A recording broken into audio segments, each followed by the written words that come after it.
অনেকেই তৎকালীন সময়ের বাকশাল নিয়ে জানতে চেয়েছেন, তাই আপনাদেরকে আমি বাকশাল কেন্দ্রিক, বাকশালের মূল লক্ষ্য এবং বাকশাল নিয়ে প্রোপাগান্ডা এই বিষয় নিয়ে জানাবো। বাকশাল নিয়ে জানার আগে আমার মনে কৌতূহল জাগলো, প্রতিটি দেশের কর্মকাণ্ডের মূল উপলক্ষ্য সেই দেশের উন্নয়ন, সেই দেশের অর্থনীতি মুক্তি, সেই দেশকে শৃঙ্খলায় ফিরিয়ে আনা এবং সর্বোপরি জাতিকে একটি সুষ্ঠু জাতি হিসাবে প্রতিষ্ঠা করাই তাদের মূল লক্ষ্য। এরকম কর্মকাণ্ড বা এরকম লক্ষ্যে পৃথিবীতে এ যাবৎকাল যে দেশগুলো সফল হয়েছে সেই দেশগুলোর ব্যাপারে একটু ছোট্ট করে আলোচনা আপনাদের সামনে করতে চাই। তাতে সেই আলোচনাগুলো আপনারা যদি শোনেন তাহলে পরবর্তী বাকশালের মূল উদ্দেশ্য খারাপ না ভালো এবং কোন লক্ষ্যে এটা করা হয়েছিল সেটা আপনাদের সিদ্ধান্ত নিতে অনেক সুবিধা হবে। আসুন আমরা কোন কোন দেশের সম্পর্কে প্রথমে জানবো। আমরা মালয়েশিয়া, দক্ষিণ কোরিয়া, এই দেশগুলো আমাদের দেশের জন্য উদাহরণ এবং আমাদের মতো উন্নয়নশীল অথবা এখনো আমরা যারা উন্নয়নের শিখরে পৌঁছতে পারি না সেই দেশগুলোর উদাহরণস্বরূপ এই দেশগুলোকে ব্যবহার করা হয়।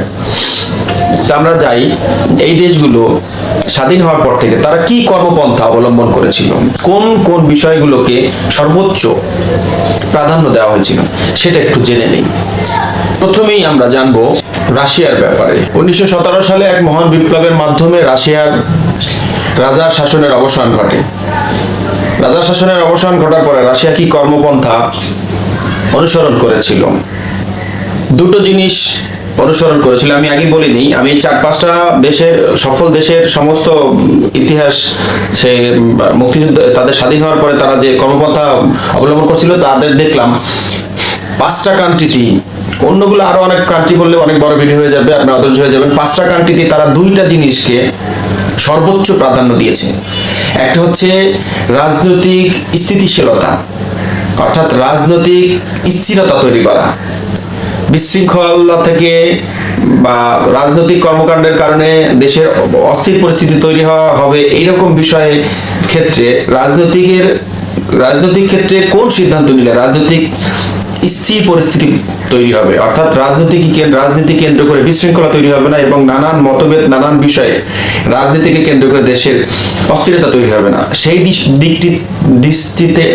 সেই দিকে তারা প্রচন্ড রকম প্রাধান্য দিয়েছে। এবং সেকেন্ড হলো গিয়া অর্থনৈতিক মুক্তি, এবং তাদের নিজস্ব বুদ্ধিজীবীদের বা নিজস্ব মানুষের যে মতামত তাতে তারা যে কেন এগুলো করেছে এটার ক্ষেত্রে তারা বলেছে যে তুমি যদি অর্থনৈতিক মুক্তি চাও তাহলে তোমার দেশীয় রাজনৈতিক অস্থিরতা স্থির করতে হবে, রাজনৈতিক স্থিতিশীলতা তৈরি করতে হবে। এটা সে যে পন্থা তুমি তৈরি করতে পারো সেটা করতে হবে, এটা পূর্ব শর্ত যদি অর্থনৈতিক মুক্তি চাও তোমার দেশের জন্য। আর এটা দেশের জন্য অর্থনৈতিক মুক্তি না হলে দেশের কোনো কিছুরই কোনো দিক দিয়ে মুক্তি ঘটবে না, কারণ সমস্ত কিছু অর্থনীতির সাথে একটা দেশের। এখন এখানে রাশিয়া 2টা গুরুত্বপূর্ণ বিষয় সিদ্ধান্ত, যে 2টা পন্থা অবলম্বন করেছিল সেটা হচ্ছে একদলীয় শাসন ব্যবস্থা এবং কমান্ড ইন ইকোনমি, পরিকল্পিত অর্থনীতি।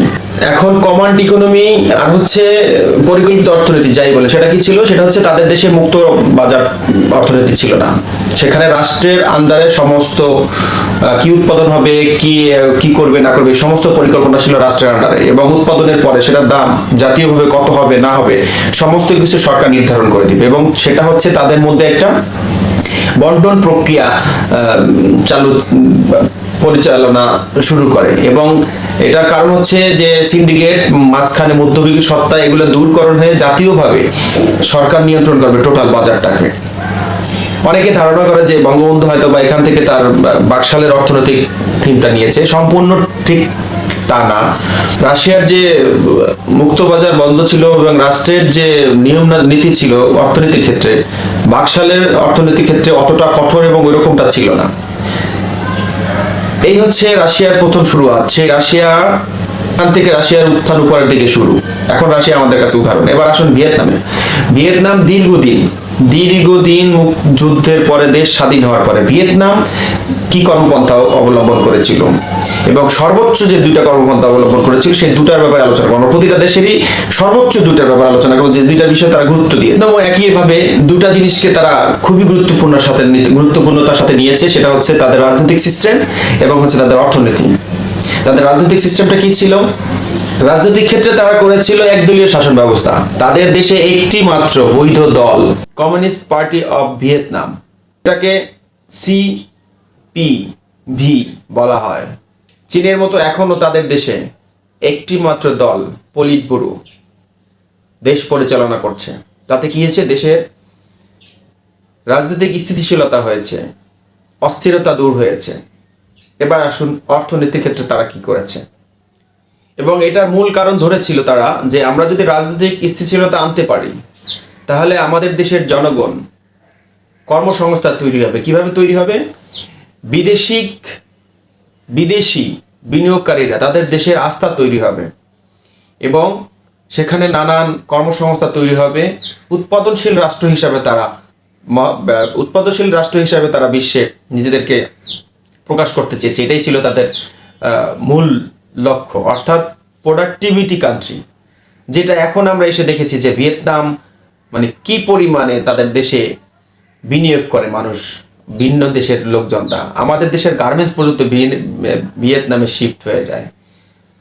সিঙ্গাপুর থার্ড ওয়ার্ল্ড কান্ট্রি থেকে ফার্স্ট ওয়ার্ল্ডে যাওয়া অন্যতম এক দেশ সিঙ্গাপুর, যে দেশে নিজেরা পানি পর্যন্ত কিনে খায়। আমরা উদাহরণ দেই, কিন্তু সে দেশের রাজনীতি নিয়ে আমরা কখনো আলোচনা করি না। সে দেশের রাজনীতি কি চলে, সে দেশের পলিটিক্যাল পার্টিগুলো আসলে কি করে, কারণ সেখানে ঝামেলা আছে। সেই উদাহরণ বাংলাদেশের লোকজন বাঙালিরা টেনে আনলে ঝামেলা হয়ে যাবে। অর্থলোভী, পদলোভী, ক্ষমতালোভী রাজনীতিবিদদের টার্গেটে কাটা হতে পারে। আমি এখানে যেটা দেখলাম, সিঙ্গাপুরও সবচেয়ে গুরুত্বতার সাথে যেটা নিয়েছে সেটা হচ্ছে রাজনৈতিক সিস্টেম এবং অর্থনৈতিক মুক্তি। তারা রাজনৈতিক সিস্টেমটা কি করেছিল? একটি সংসদীয় গণতন্ত্র ব্যবস্থা।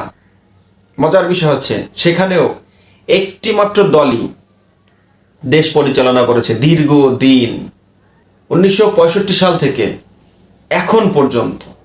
ভাবতে পারেন তাদের দেশের লোকজনের কি গণতন্ত্র, রাজনৈতিক ক্ষমতা নেওয়া এবং রাজনৈতিক অবস্থানে যাওয়ার কোনো ইচ্ছে নেই?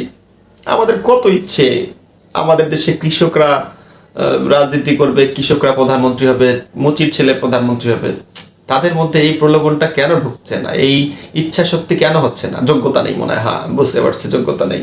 আমাদের অনেক যোগ্যতা। আমরা মহাবিশ্বে আমাদের দেশের নাগরিকরা, তাদের যে আবির্ভাব, তাদের যে সফলতার চাবিকাঠি, সফলতার যে উদাহরণ, তাতে আমাদের দেশের মুচির ছেলেরা, কৃষকের ছেলেরা, যে কোনো ছেলেরা মন্ত্রী, MP, প্রেসিডেন্ট হওয়ার স্বপ্ন দেখতেই পারে, তাই না? সিঙ্গাপুরের যে পার্টিটি এখন পর্যন্ত, সেই বললাম 1965 সাল থেকে 1965 সাল থেকে বর্তমান পর্যন্ত সে যে দলটি এখনো সরকার ক্ষমতা আছে সেটা হচ্ছে গিয়া পিপলস অ্যাকশন পার্টি, যেটাকে প্যাপ বলা হয়। এটাও এখানে মূল কারণ হচ্ছে রাজনৈতিক স্থিতিশীলতা তৈরি করা এবং পরক্ষণে তাদের এই রাজনৈতিক স্থিতিশীলতা, রাজনৈতিক অস্থিরতা দূর করার ফলে সিঙ্গাপুর আজ কোথায় চলে গেছে? সিঙ্গাপুরের অর্থনীতি, মহাবিশ্বের বড় বড় ধনী বিনিয়োগকারীরা সিঙ্গাপুরের মনে করেন যে সবচাইতে স্থির কান্ট্রি, অস্থিরতা নেই এবং এখানে হচ্ছে বিনিয়োগের অনেক নিরাপদ স্থান, যার ফলে আজকে সিঙ্গাপুর পরিবর্তনের উৎকৃষ্ট উদাহরণ বিশ্বের মধ্যে। এবার আসুন দক্ষিণ কোরিয়া। দক্ষিণ কোরিয়াকে বলা হয় miracle of the Han river, অর্থাৎ হান নদীর তীরে এক অলৌকিক ঘটনা। তারা কি করেছিল সেই অলৌকিক ঘটনা? 1950 সালের যুদ্ধের পরে দেশটি এত গরিব ছিল যে দেশটির মাথাপিছু আয় ছিল আফ্রিকার দেশের চেয়েও নিম্ন। 1950 সালের পর থেকে দেশটি 1979 সাল পর্যন্ত, যে সময়টিকে দক্ষিণ কোরিয়া সবচাইতে শক্তিশালী সময় ধরা হয় এবং এই দীর্ঘ সময়টিতে দেশের শাসন ব্যবস্থা ছিল একনায়কতান্ত্রিক। এই 5 দেশের মধ্যে সবচাইতে বেশি শক্ত করে যারা মনে করতেন যে কোনো দেশের অর্থনৈতিক মুক্তির জন্য সেই দেশের রাজনৈতিক স্থিরতায় নিয়ে আসা সর্বোচ্চ জরুরি এবং সবচাইতে বেশি গুরুত্ব যে দেশটি দিয়েছে সেটা হচ্ছে দক্ষিণ কোরিয়া। তার ফলে বাস্তবতা আজকে কোথায়? দক্ষিণ কোরিয়া কোথায়? আজকে দক্ষিণ কোরিয়ার বাস্তবতা কোথায়? আমরা 100 বছর পিছিয়ে আছি আমরা, কিন্তু স্বাধীন হওয়ার পার্থক্য খুব একটা বেশি না, 50, 71, 20 বছর, অ্যাটলিস্ট 10-12 বছর পিছিয়ে থাকলে ঠিক ছিল। তাদের থেকে আমরা অর্থনৈতিক দিক দিয়ে 100 বছরের বেশি পিছিয়ে। এবার আসেন কাতার। কাতার আর আমরা একই সময় স্বাধীন হই 1971 সালে। কাতার স্বাধীন হওয়ার পরে কাতারের মূল জীবিকা ছিল শামুক থেকে মুক্ত উড়ানো, মূল জীবিকা। সেই দেশ এখন বিশ্বের কারেন্সির দিক দিয়ে সর্বোচ্চ স্থান দখল করে আছে। তাদের শাসন ব্যবস্থা কি ছিল? তাদের শাসন ব্যবস্থা ছিল পরম রাজতন্ত্র। মানে হচ্ছে এর অল্টারনেটিভ কোনো রাজতন্ত্র, কোনো শাসন ব্যবস্থা চিন্তাই করবে না জনগণ। আজকে সেই কাতার কোথায়? রাজতন্ত্র, একনায়কতন্ত্র শাসন ব্যবস্থা কি পুরো দেশকে ধ্বংস করে ফেলেছে, খেয়ে ফেলেনি। আবার এতে আপনারা মনে করেন না যে আমি খুব রাজতন্ত্র, একনায়কতন্ত্র এগুলোর পক্ষে বলতেছি।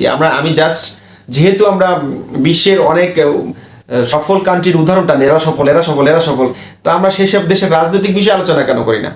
সেসব দেশে কোন ধরনের রাজনীতি চলে, কোন ধরনের রাজনৈতিক চর্চা, সেটা আলোচনা কেন করি না? আসুন, আমরা বাংলাদেশিরা সবচেয়ে গর্বের সহিত সবচেয়ে বেশি যে দেশটির নাম নেই সেটা হচ্ছে মালয়েশিয়া।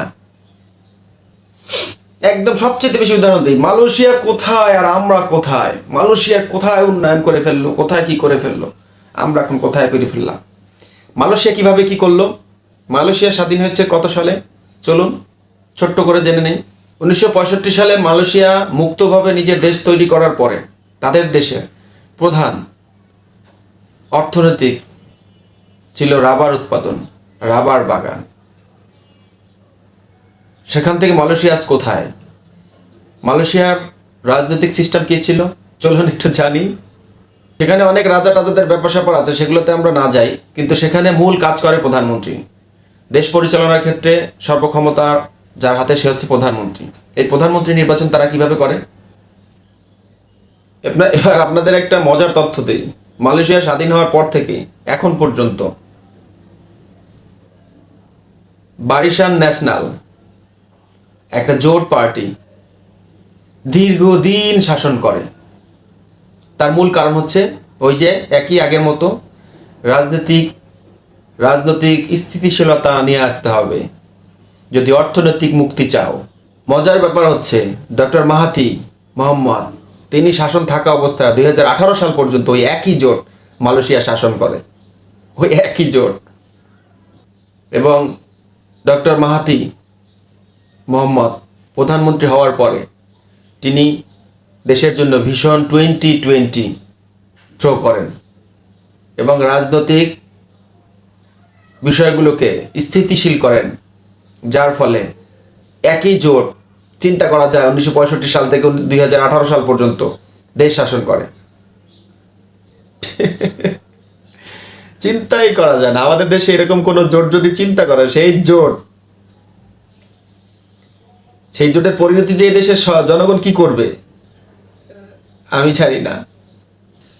প্রিয় বন্ধুরা, এই ছিল এই সফল 5টি কান্ট্রির তাদের রাজনৈতিক এবং অর্থনৈতিক মুক্তির ক্ষেত্রে তারা কি পন্থা অবলম্বন করেছিল জানিয়ে রাখলাম এই কারণ একটু পরে আপনারা বাকশালের বিষয়গুলো মূল লক্ষ্যের বিষয়ে যখন আমরা আলোচনা করব, আপনারা তখন তার সাথে মূল উদ্দেশ্য, মূল লক্ষ্য নির্ধারণ করতে আপনাদের সুবিধা হবে। আসুন এবার বাকশাল নিয়ে কথা বলি। বাকশালের মূল বিষয়টা, যেমন ছোটবেলা থেকে আমরা বাকশাল নিয়ে সবাই যেটা জানতাম, বাকশাল মানে বাক মানে কথাবার্তা, শাল মানে যে সালে এই কথাবার্তা বন্ধ হওয়া শুরু হয়েছে, বাকশাল মানে যে সাল থেকে কথাবার্তা আর কম যাব না, কথাবার্তা বন্ধ করে দিতে চেয়েছে শেখ মুজিবুর রহমান সমস্ত রাজনৈতিক পার্টির নিষিদ্ধ করে সে একটা পার্টি করছে। মানে অনেকে বলে রাজতন্ত্র করতে চাইছে, রাজার ছেলে রাজা, কাউরে কথা বলতে দিতেছিল না, সবার মুখ চাইবা ছিল। এই তো শুনি আমরা বাকশাল সম্পর্কে। দুঃখের বিষয় হচ্ছে যারা আওয়ামী লীগ করেন, যারা আওয়ামী লীগের ঘোর সমর্থক, এই ব্যাটারাও ঠিক মতো জানে না। আমি শিওর এই ব্যাটারা অধিকাংশ ঠিক মতো জানে না আসলে বাকশালের মূল লক্ষ্য, বাকশালের মূল কাহিনী কি। ঠিক আছে, তারাও জানে, তারাও মনে মনে গিল্টি ফিল করে। আসলে তো বঙ্গবন্ধু বাকশাল না তৈরি করলেও পারতেন। কি দরকার ছিল বঙ্গবন্ধুর বাকশাল করার জন্য? বাকশাল করতে গেল আর ওই বছরই এই ঘটনাটা ঘটলো। মানে তাদের এই অবস্থা। এখনকার আওয়ামী লীগের কর্মী টর্মী বা যাদেরকে রেখে চলে গেছে, তাদের পরিস্থিতি দেখলে বুঝি তাদের জ্ঞান চর্চার লেভেল আসলে কতখানি।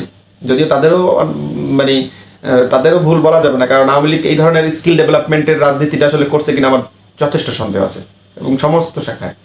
কারণ আমি বিগত মোটামুটি 25 বছর ধরে রাজনৈতিক অবজারভেশন আমার চোখের সামনে, যে আসলে বাংলাদেশের কোন পার্টি রাজনৈতিক ক্ষেত্রে কোন ধরনের চর্চা করে। যাক, ওই ব্যাপারে যাবার অন্যদিকে যাচ্ছি। বাকশালের যে মূল বিষয়গুলো হচ্ছে সেটা আসলে একটু বলে নিলাম, যে আমরা কি জানি আর কি বাকশাল সম্পর্কে, আমাদের কি ধারণা আমাদের দেশের জনগণ এবং মাঠ পর্যায়ে আছে। তো চলুন, বঙ্গবন্ধু মূলত বাকশাল করতে চেয়েছিলেন কেন, এবং এরকম বাকশালের গঠনতন্ত্রটা আসলে কী টাইপের করেছিল, সে কোন কোন বিষয়ে পরিবর্তন চাইছে, রাজনৈতিক ক্ষেত্রে কীরকম পরিবর্তন চাইছে, অর্থনৈতিক ক্ষেত্রে কীরকম পরিবর্তন চাইছে, আমলাদের ক্ষেত্রে কীরকম পরিবর্তন চাইছে, পরিবর্তনটা আসলে মূলত ওই রাজতন্ত্র কথা বলতে দেওয়া যাবে না এটার সাথে আসলে এটা কোনো মিল আছে কিনা, আমরা সেই বিষয়গুলি একটু চিন্তা করি। একটু সময় নিয়ে দেখতে হবে, কারণ এটা আসলে বিবৃতিমূলক ভিডিও, এটা মোটেও ফানি এবং শর্ট ভিডিও না। এটা যারা দেখবেন তাদের একটু সময় নিয়ে দেখতে হবে।